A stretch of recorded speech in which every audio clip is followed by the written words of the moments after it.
नमस्कार दोस्तों, बहुत बहुत स्वागत है आपका आज की बात में। मैं हूं अनूप श्रीवास्तव।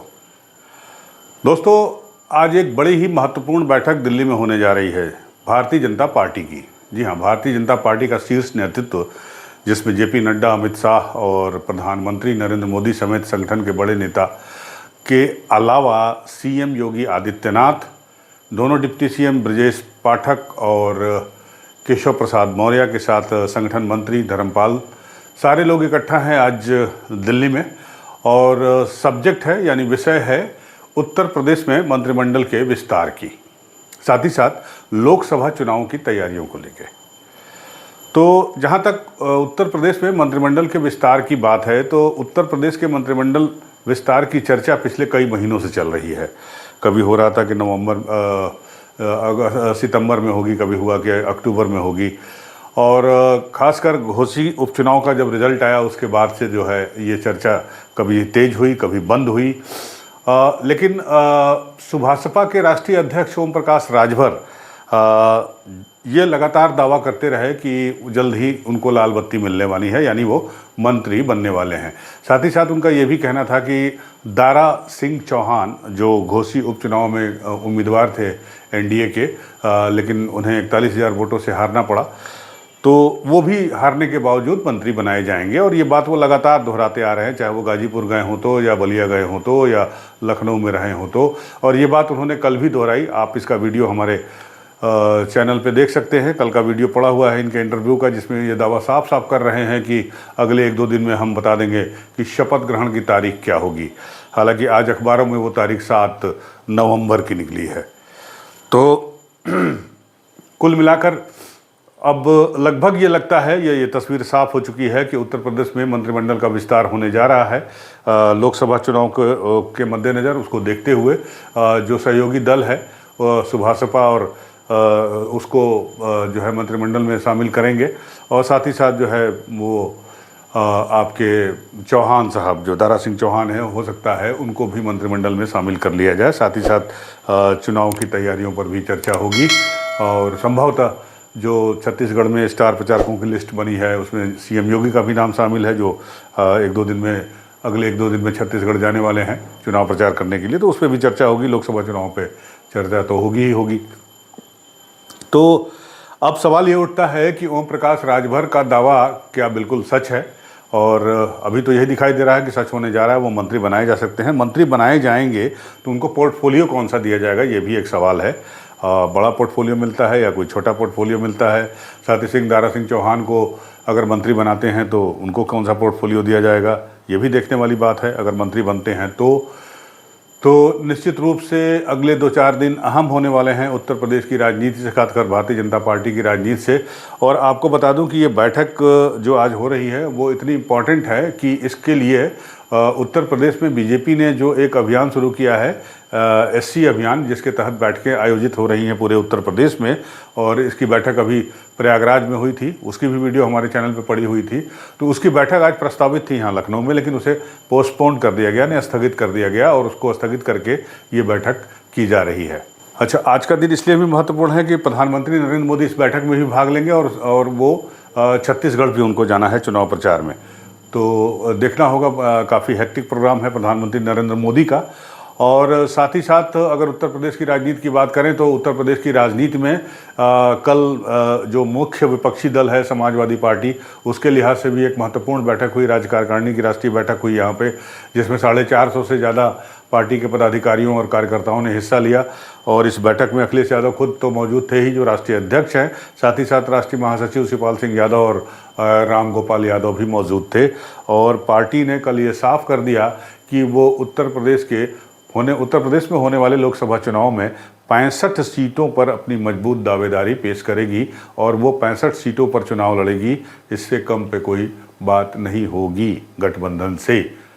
INDI गठबंधन, यानी इंडिया गठबंधन अगर चुनाव लड़ता है, समाजवादी पार्टी उसमें है ऑलरेडी, तो उसे सिर्फ 15 सीटें दी जाएंगी। और इंडिया गठबंधन में ये बात क्लियर नहीं है कि जो RLD है, जयंत सिंह की पार्टी, तो जयंत सिंह जो है वो किसके उम्मीदवार माने जाएंगे, इंडिया गठबंधन के या समाजवादी पार्टी के में आएंगे।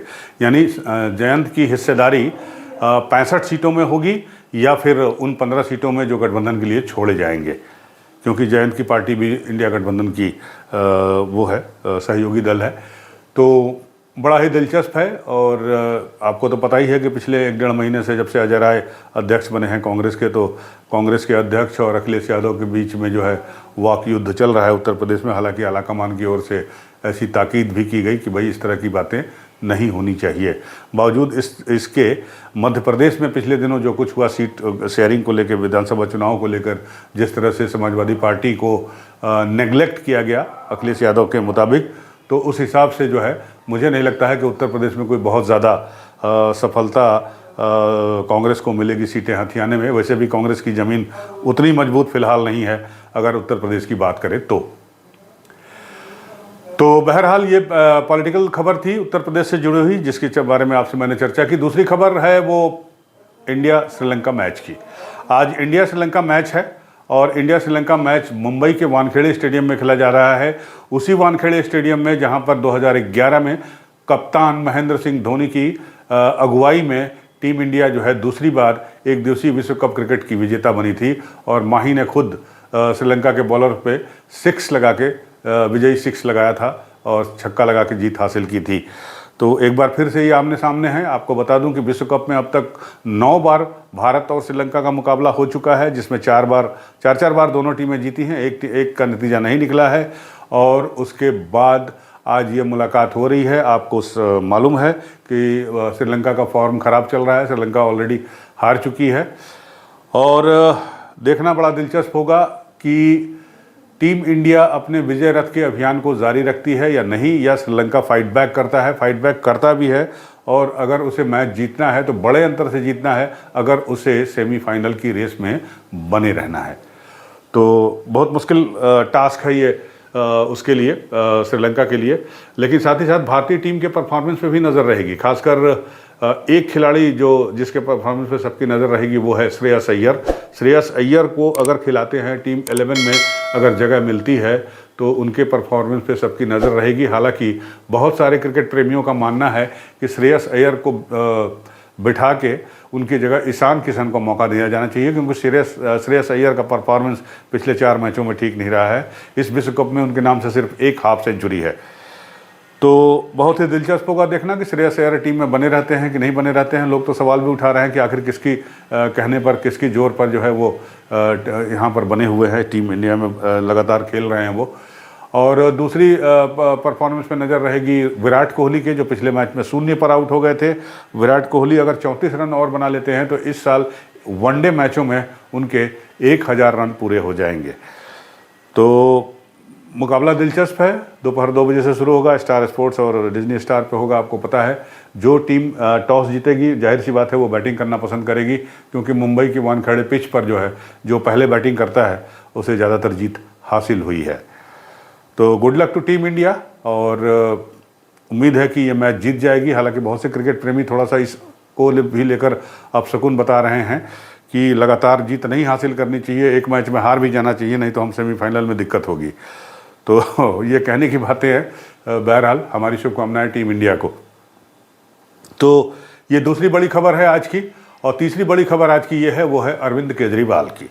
जी हाँ, आपको मालूम है कि आज 2 नवंबर है और 2 नवंबर को ईडी ने अरविंद केजरीवाल को दिल्ली ऑफिस में 11 बजे बुलाया है पूछताछ करने के लिए। अब बहुत सारे लोग सवाल उठा रहे हैं, खासकर आम आदमी पार्टी की जो मंत्री हैं आतिशी, उन्होंने प्रेस कॉन्फ्रेंस भी की थी और ये कहा भी था कि अरविंद केजरीवाल को पूछताछ के लिए बुलाने का मतलब ये है कि साफ साफ ये संकेत है कि अरविंद केजरीवाल को गिरफ्तार किया जा रहा है या किया जाएगा या कर लिया जाएगा। तो अगर ऐसा होता है, हालांकि राजनीति में अगर मगर नहीं होता, लेकिन अगर ऐसा हुआ, अरविंद केजरीवाल गिरफ्तार हुए, तो फिर क्या होगा?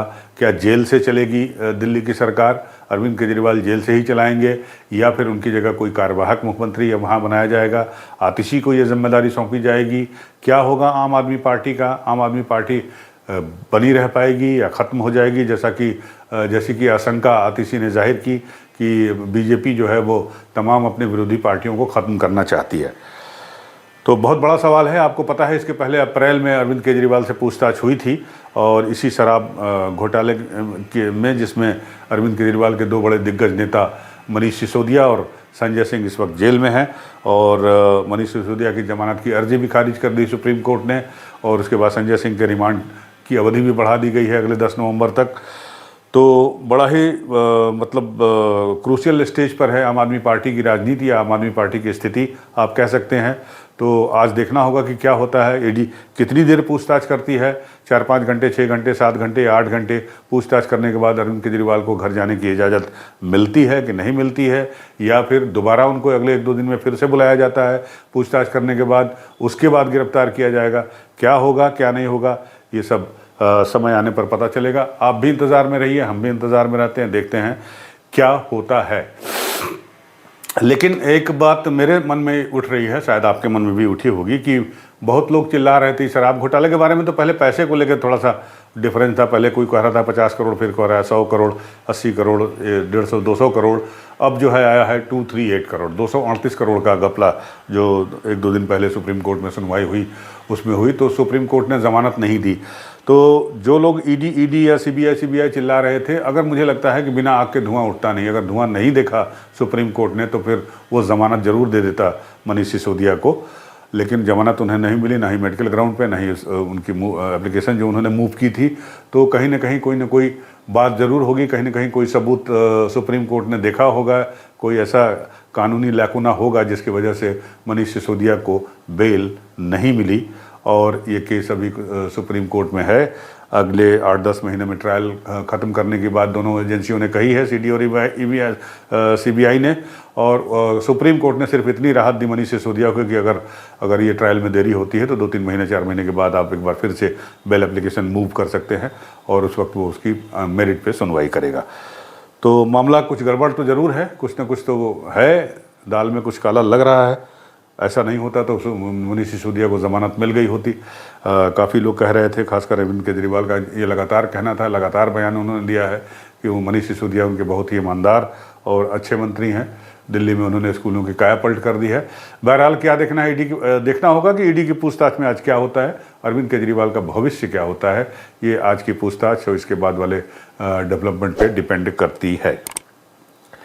तो ये तीसरी बड़ी खबर थी। चौथी बड़ी खबर आपके साथ में डिस्कस कर लेता हूं और वो है कि प्रधानमंत्री नरेंद्र मोदी अब निकल रहे हैं, छत्तीसगढ़ के दौरे पे जा रहे हैं वो, और वहाँ वो करेंगे आपका पब्लिक रैली। रायपुर में उनका रोड शो भी प्रस्तावित है। तो संभवतः 3 रैलियाँ वो करेंगे 15 नवंबर तक, प्रधानमंत्री नरेंद्र मोदी। और देखना है कि नरेंद्र मोदी जी जब स्टेज पर आएंगे, बोलना शुरू करेंगे तो उनकी तरकस से कोई नया तीर निकलता है या नहीं निकलता है, और किस तरह से वो चुनावी माहौल को बदलने की कोशिश करते हैं। क्योंकि छत्तीसगढ़ में ये माना जा रहा है कि कांग्रेस की स्थिति फिलहाल ठीक ठाक है और कांग्रेस वहाँ दोबारा आ सकती है। भूपेश बघेल के 1-2 प्रोग्राम जो है, चावल वाले, गोबर वाले, ऐसा लोग कहते हैं। मैं पिछली बार जब रायपुर गया था तो लोग कह रहे थे कि वो काफ़ी पॉपुलर हुए हैं किसानों के बीच, और एंटी इनकम्बेंसी जैसी कोई बात नहीं दिख रही है छत्तीसगढ़ में, जैसा कि मध्य प्रदेश में शिवराज सिंह चौहान के खिलाफ दिख रहा है। तो ऐसी आधार पर लोग मान रहे हैं कि कांग्रेस की वापसी छत्तीसगढ़ में हो सकती है। लेकिन इस पर प्रधानमंत्री नरेंद्र मोदी की रैलियों के बाद ब्रेक लगता है कि नहीं लगता है, ये देखने वाली बात होगी।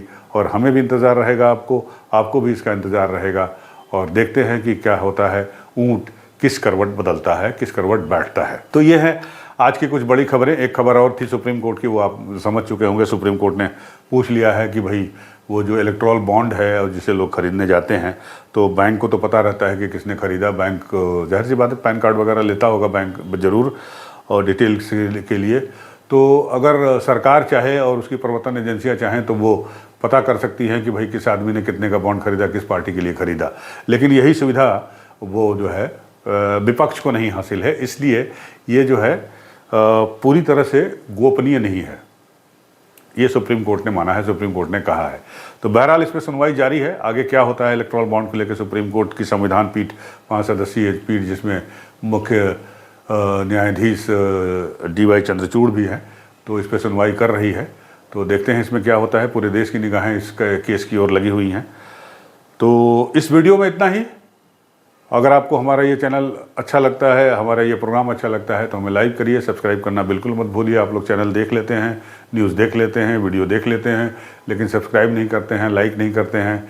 अभी पिछले दिनों मेरे कुछ वीडियोस पे मिलियंस में व्यूज़ आए थे, लेकिन उस हिसाब से सब्सक्राइबर नहीं है, लोगों ने सब्सक्राइब नहीं किया, तो इसका मुझे बहुत ज़्यादा एडवांटेज नहीं मिला। लेकिन फिर भी आपने मुझे प्यार दिया, इसके लिए बहुत बहुत धन्यवाद है। ये प्यार और दुलार बनाए रखिएगा। मिलते हैं आपसे अगली वीडियो में, तब तक के लिए नमस्कार।